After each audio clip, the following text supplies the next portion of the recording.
Welcome to our channel. Before we get started, please consider liking and subscribing so we can bring more stories like this to you. Hope's last run. The Hope Hauler, an armored truck ironically bathed in a cheery sky blue, careened through the ruined skeleton of downtown. Shattered concrete gnawed at its reinforced tires, while the undercarriage shrieked against jagged steel. Inside, Maria fought the sluggish steering, her grip a vice on the wheel. Almost there, she breathed, the words of fragile prayer, the dashboard clock, its numbers flickering like dying embers. Red 02:17. Curfew was breathing down their necks. Beside her, Decker, a granite block of a man stuffed into an expensive suit. His gaze swept the desolate street. Security consultant, brute force over brilliance, in Maria's estimation, but a comforting presence nonetheless. He tapped his earpiece. Echo 1, report.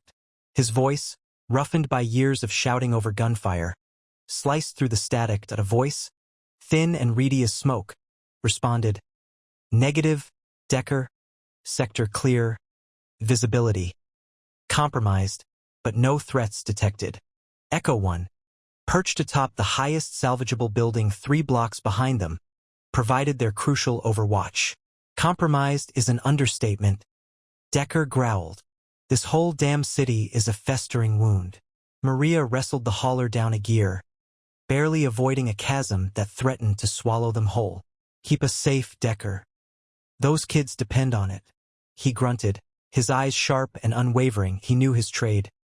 Once, he'd shielded dignitaries, CEOs, even fading pop stars from danger. Now, he guarded something far more vital, precious supplies for those clinging to life. IT wasn't glamorous, but it carried a weight of genuine purpose. They swung around a corner. The fractured remains of a skyscraper loomed like a jagged tooth, swallowing the starlight as they plunged into shadow. A searing white light erupted. The truck bucked like a bronco. The engine died with a strangled cough. Maria stomped the brake. Finding only air, the hauler plunged toward a mountain of debris, its tires howling in protest. EMP, Decker bellowed, already shedding his seatbelt. Brace yourself. The collision slammed them forward. Maria's skull met the unforgiving steel of the steering wheel. Decker, reacting with surprising speed, managed to cushion the blow, absorbing much of the impact. He struggled back to awareness. A dull thrumming filling his ears, he wrenched open the driver's side door and gently pulled Maria out, laying her on the ground. Unconscious, a thin crimson trail snaked down her temple. Echo 1, respond. He roared into his comm, only static crackled in reply. The EMP had severed their link. Suddenly, a dozen beams of predatory light stabbed through the gloom. Figures materialized from the shadows, clad in black, masks obscuring their features. They moved with a chilling precision, weapons at the ready. Raiders, Decker spat, his hand instinctively seeking the pistol concealed beneath his suit. Gone. The EMP had turned it into dead weight. He stood unarmed. The supplies are all we want. A voice, distorted by a megaphone, boomed from the darkness. Step aside, and no one else gets hurt. Decker laughed, a raw, defiant sound. You think I'll just hand it over? This isn't just supplies, it's survival. He charged, a human locomotive against a firing squad. The raiders unleashed a storm of bullets. Decker weaved and dodged, leveraging his bulk and hard-won experience, but the odds were insurmountable. Projectiles tore through his tailored suit, carving bloody furrows. Pain flared, but adrenaline dulled the edge. He reached the nearest raider, a scrawny kid barely old enough to shave. Decker seized him, slamming him against the hauler's reinforced plating. The boy slumped, out cold. A costly exchange. More raiders descended, weapons spitting fired. At a searing jolt ripped through his chest, followed by another in his leg. He staggered, refusing to yield. He had to buy Maria time. Safeguard the cargo. He managed to wrest a weapon from another attacker.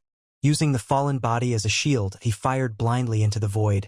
Hearing a chorus of screams, knowing it was not enough, the raiders engulfed him, an unstoppable torrent of violence that he fought with the fury of a cornered animal, driven by the vision of the waiting children in the crippled hospital. Hopeless, a final shot echoed, striking him dead center in the forehead. The world detonated in a supernova of white, then vanished. The raiders descended upon the Hope Hauler, efficiently stripping it of its precious contents. They worked with ruthless efficiency. The only sound the heavy thud of crates on the cracked pavement. Minutes later, the supplies were transferred to a convoy of waiting trucks, engines rumbling like predatory beasts. The lead raider, a towering figure with a voice like ground glass, surveyed the grim tableau as he nudged Decker's corpse with his boot, a gesture of contempt. "Clean it up," he barked. "Leave no witnesses." The convoy roared into the night, leaving behind the ravaged Hope Hauler, the unconscious Maria, and Decker's lifeless form. The city held its breath, shrouded in an oppressive darkness, a monument to despair's enduring reign. The hospital, already on the precipice, inched closer to the abyss. Hope, it seemed, had reached a dead end from the ashes. Decker gasped, the air thick with a caustic haze that tore at his throat. Each shallow breath a brutal reminder of his failings. He hacked, the metallic tang of blood mingling with the gritty taste of pulverized concrete. A persistent throb pulsed behind his eyes, battling the sharp, insistent jabs of pain radiating from his fractured ribs. He lay askew, trapped beneath a crushing weight, the mangled metal reeking of scorched oil and shattered expectations. A jolt of pain lanced up his left leg. When he attempted to shift he had to. Lena. The screech of tortured tires, the sickening crunch, a symphony of destruction, flashed in his memory, the world fragmenting into a fiery, chaotic kaleidoscope. Then, oblivion. Now, this grim reality that he forced his eyelids open, the world a smudged canvas of flame-tinged gray. The transport rig was gone, reduced to an abstract sculpture of twisted wreckage. Lena. Her face bloomed in his mind's eye, those wide, trusting eyes, the delicate way her small fingers curled around his, her laughter, a bright melody capable of banishing any gloom. That he saw himself steadying her first bike, the inevitable scrapes, the frustrated sobs giving way to a grin of pure, unadulterated triumph as she mastered balance. That grin outweighed any fortune. Then came the diagnosis, the rare blood anomaly, the experimental therapy. This ill-fated shipment that he strained against the imprisoning debris, ignoring the searing agony that threatened to consume him. He had to reach her. They couldn't have. Adrenaline surged through him, a jolt of raw, desperate power. With a groan of protesting metal, he managed to roll onto his back, his leg a fiery brand. He crawled, dragging the useless limb behind him, the ravaged landscape tilting in and out of focus. The air shimmered with oppressive heat, the cloying scent of burning polymers stinging his nostrils. His gaze swept the devastation, his heart a frantic drum against his chest. The transport vehicle was gone. The specialized cryo unit, containing that vital, life-saving treatment, had vanished. Only the mangled husks of the escort vehicles remained, strewn about like children's toys after a tantrum. He spotted a small, singed teddy bear near a blackened tire. Lena's companion. He clutched the charred toy to his chest, a tidal wave of anguish threatening to drown him. Denial clawed at him. He refused to accept it. He wrenched himself back to the present. He needed a sign, a trace. He began a methodical search, ignoring the screaming nerve endings. In his leg and the fiery rasp of his lungs, he crawled past the wreckage, shoving aside debris. His hands scraped and bleeding, then, glinting among the jagged shards, he saw it, a slender, iridescent strand caught on a piece of twisted metal. Unlike anything he knew, a vibrant, almost luminous, blue. He carefully detached it, examining the material. It felt alien, possessing an impossible strength, yet exquisitely fine. Nothing utilized by any transport company. He knew, with a certainty that chilled him to the bone. This was no accident. This wasn't standard hijacking. He carefully folded the unusual thread and secreted it away in his pocket, a solitary clue in the vast theater of destruction. He surveyed the desolate scene. The inferno reflected in his eyes like twin embers of rage. They believed they could plunder. They thought they could vanish into the dark with their theft. They dared to steal hope from an innocent child. They were profoundly mistaken. He would hunt them down. He would exact a price they couldn't imagine. He swore that to Lena he would chase them to the ends of the earth. If necessary, he pushed himself upright, the pain a roaring beast threatening to drag him down. He drew a ragged breath, the acrid smoke searing his airways from the heart of the inferno. A vow was etched in steel. They had committed a fatal error. They had provoked a force they couldn't comprehend, and they would soon learn the staggering cost. The black market connection. The fiber led him to a warehouse district on the south side, a place where the air hung thick with the smell of diesel and decay. Decker pulled the Charger into a narrow alley, the engine idling like a caged beast. The address pinged to a corrugated steel behemoth with boarded-up windows and a single, heavily reinforced steel door. This was Razor Thorn's territory. He killed the engine and listened.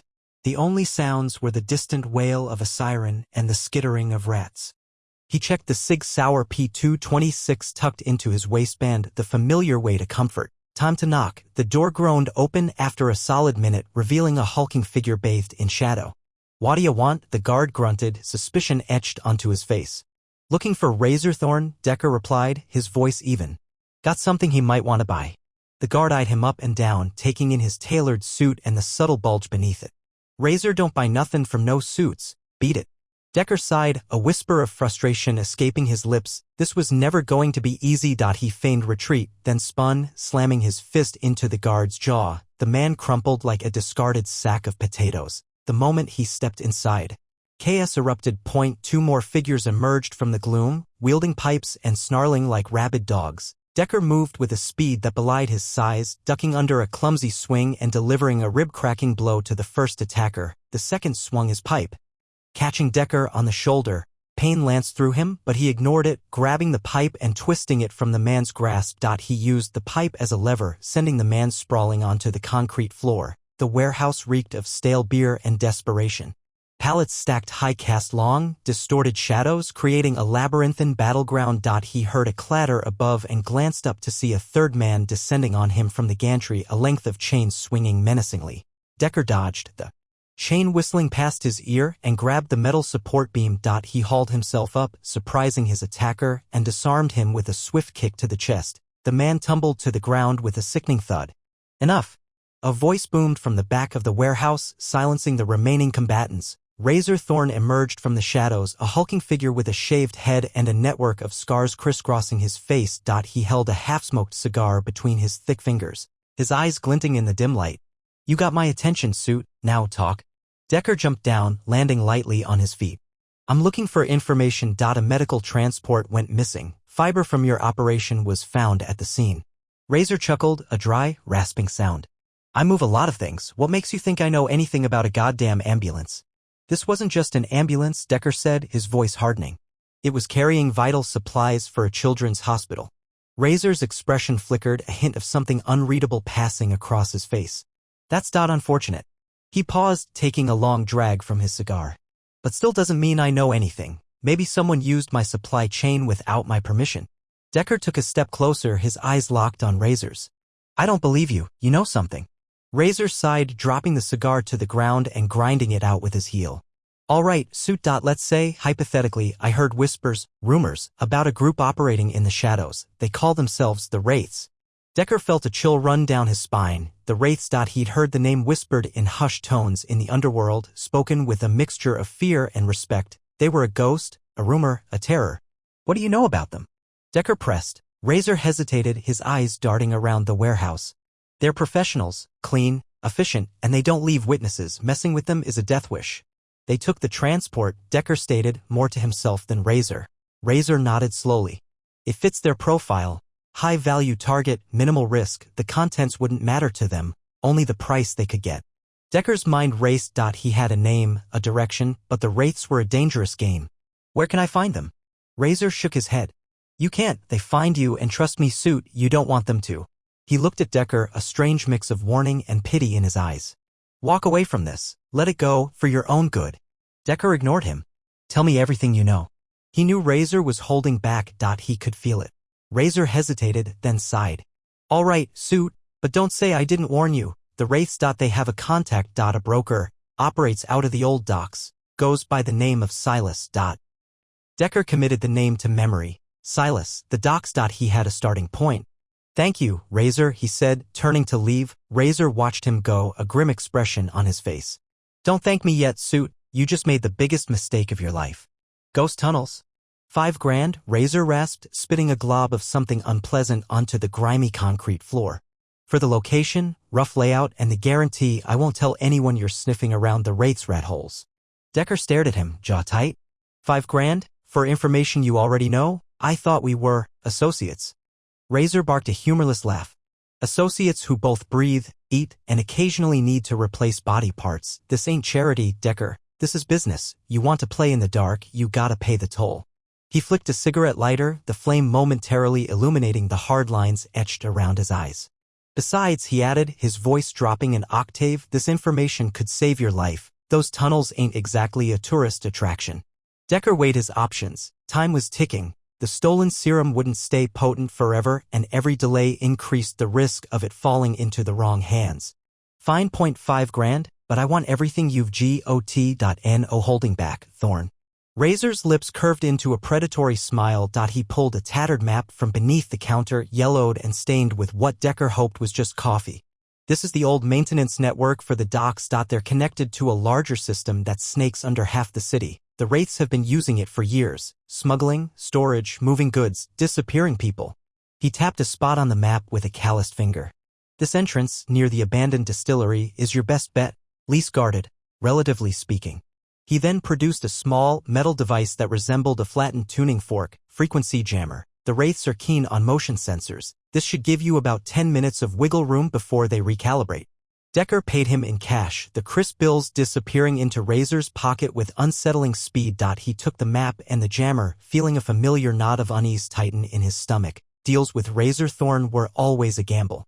The abandoned distillery reeked of decay and stale hops. Moonlight filtered through broken windows, casting long, skeletal shadows across the cracked concrete floor. The air hung thick and heavy, tasting of dampness and forgotten sins. Following Razor's directions, Decker found the entrance, a rusted metal door hidden behind a collapsed stack of wooden pallets. The door was almost invisible, cleverly disguised by the surrounding debris. He ran his fingers over the cold metal. Feeling the rough texture of corrosion. He slid the jammer from his pocket and activated it. A faint hum vibrated through the air, barely audible. He took a deep breath, steeling himself. This was it. He pulled the door open, revealing a narrow, descending staircase swallowed by darkness. The stench rising from below was even more potent than in the distillery, a nauseating cocktail of mildew, sewage, and something else, something vaguely metallic and unsettlingly organic. Decker descended into the gloom, his hand instinctively reaching for the pistol holstered at his hip.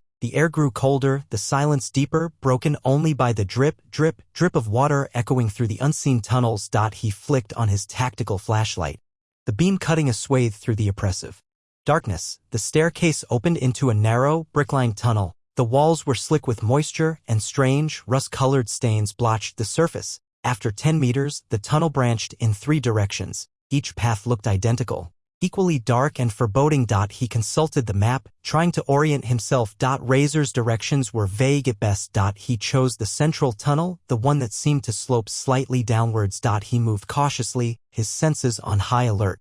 Suddenly, a red laser beam sliced across his chest. Decker froze. He hadn't seen or heard anything. The beam remained steady, unwavering. He slowly raised his hands, his eyes scanning the darkness for the source. A voice, distorted and metallic, echoed from somewhere unseen. Unauthorized access detected. Initiate containment protocol. Before Decker could react, the tunnel ahead of him slammed shut with a deafening clang. A heavy metal door, invisible moments before, had sealed off his path. Trapped. He was trapped. And he had a feeling the containment protocol was going to be a lot more unpleasant than a simple barricade. The jammer's 10 minutes were definitely up, beneath the city.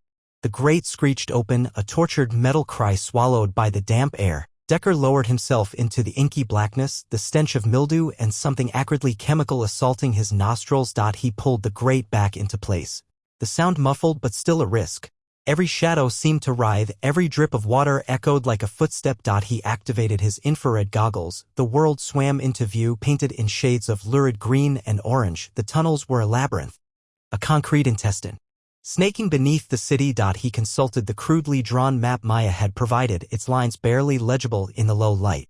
Wraith hideout, Sector Gamma 9, he muttered, his voice a low rumble. He moved with practiced silence, each footfall calculated, his senses stretched taut. The air hung heavy, thick with the feeling of being watched. He passed rusted pipes that groaned with unseen pressure and walls slick with condensation. The silence pressed in.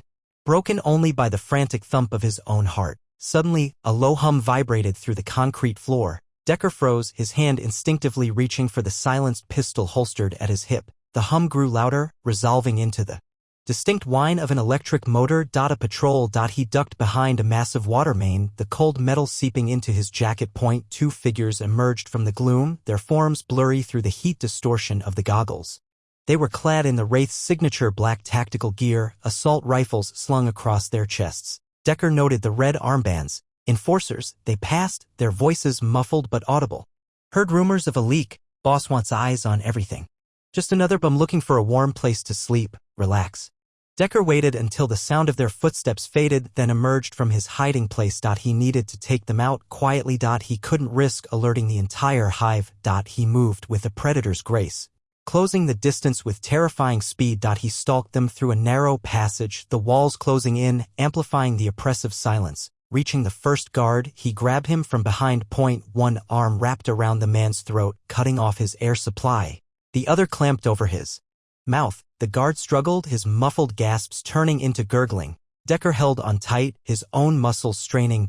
In seconds, the guard went limp. The second Wraith whirled around, alerted by the sudden silence. He raised his rifle, his eyes wide with alarm. Decker reacted instantly, launching himself forward. He kicked the rifle out of the guard's hand, sending it clattering against the concrete wall. The Wraith lunged, throwing a punch that Decker easily dodged. Decker responded with a sharp elbow to the man's temple, followed by a brutal knee to the gut. The Wraith doubled over, gasping for air. Decker finished it with a swift chop to the neck. He dragged the bodies into the shadows, stripping them of their weapons and comms. He needed to move quickly.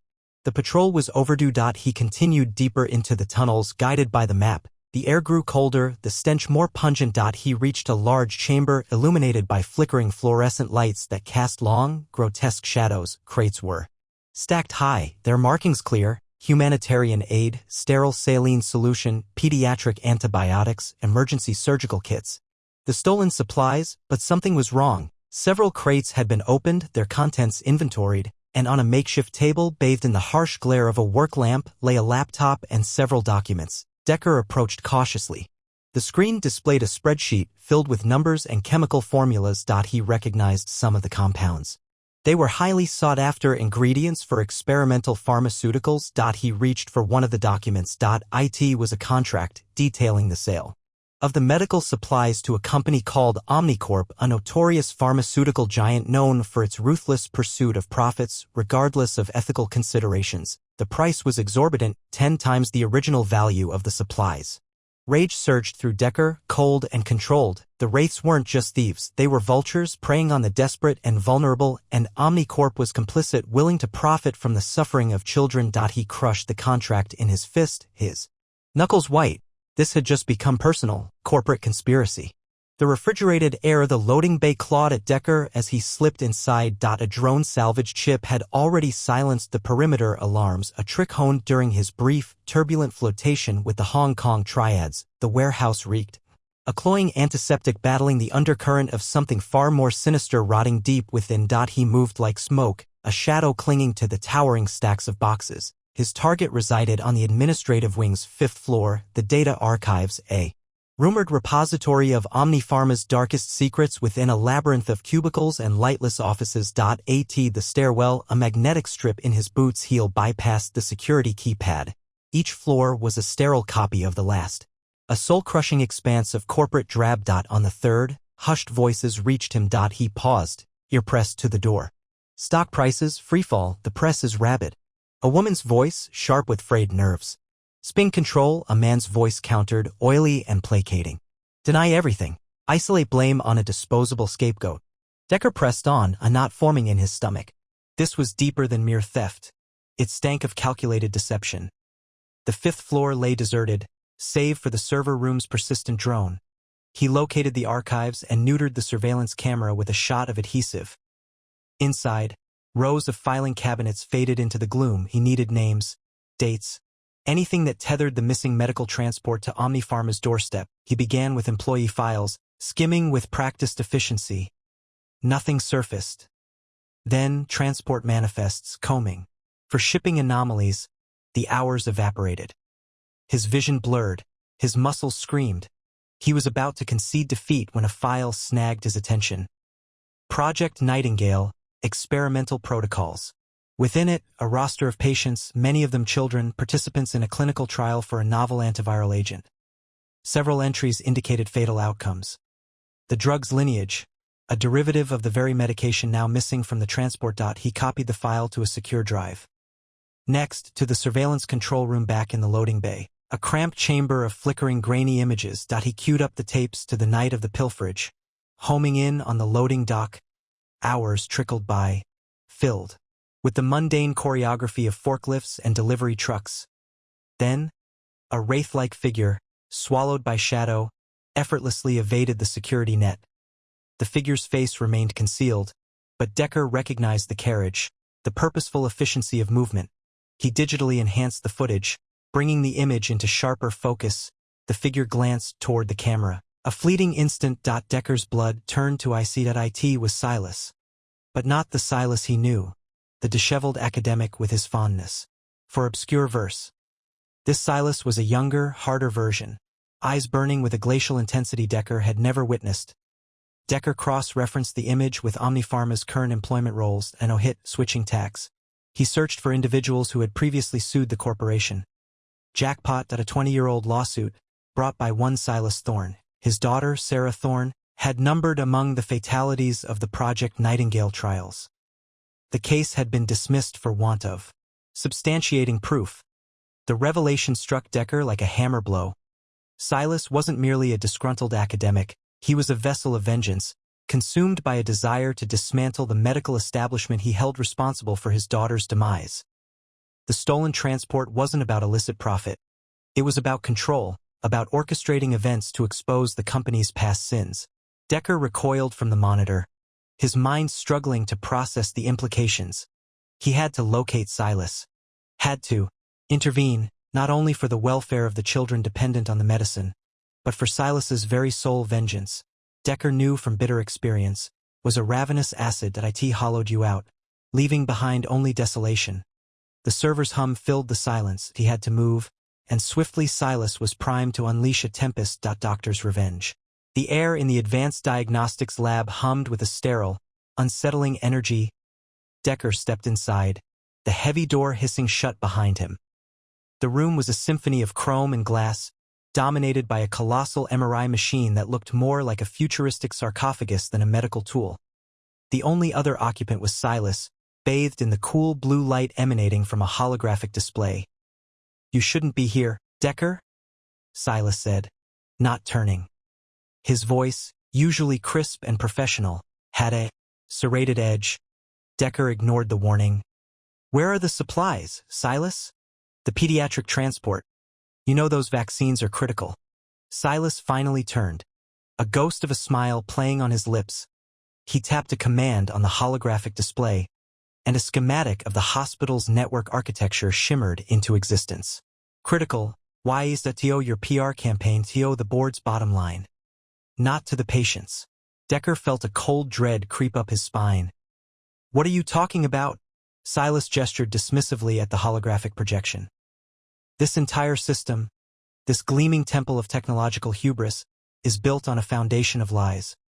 Corners cut, safety protocols bypassed, all to maximize profit. You think those vaccines are going to the children? A fraction, maybe. The rest will be diverted to private clinics, wealthy clients willing to pay a premium." Decker clenched his fists. He knew corruption existed, but he hadn't imagined it went this deep or involved Silas. "That's not true. Prove it." Silas laughed, a dry, humorless sound. "Proof? I am the proof, Decker. I designed this system, that I know where the bodies are buried, metaphorically speaking, of course. Though perhaps that will change soon." He ran a hand through his thinning hair, his eyes gleaming with a manic intensity. "I was a promising surgeon, Decker, top of my class, but I saw too much, the unnecessary suffering, the blatant disregard for human life in the pursuit of more. They silenced me. Buried me in this glorified IT department.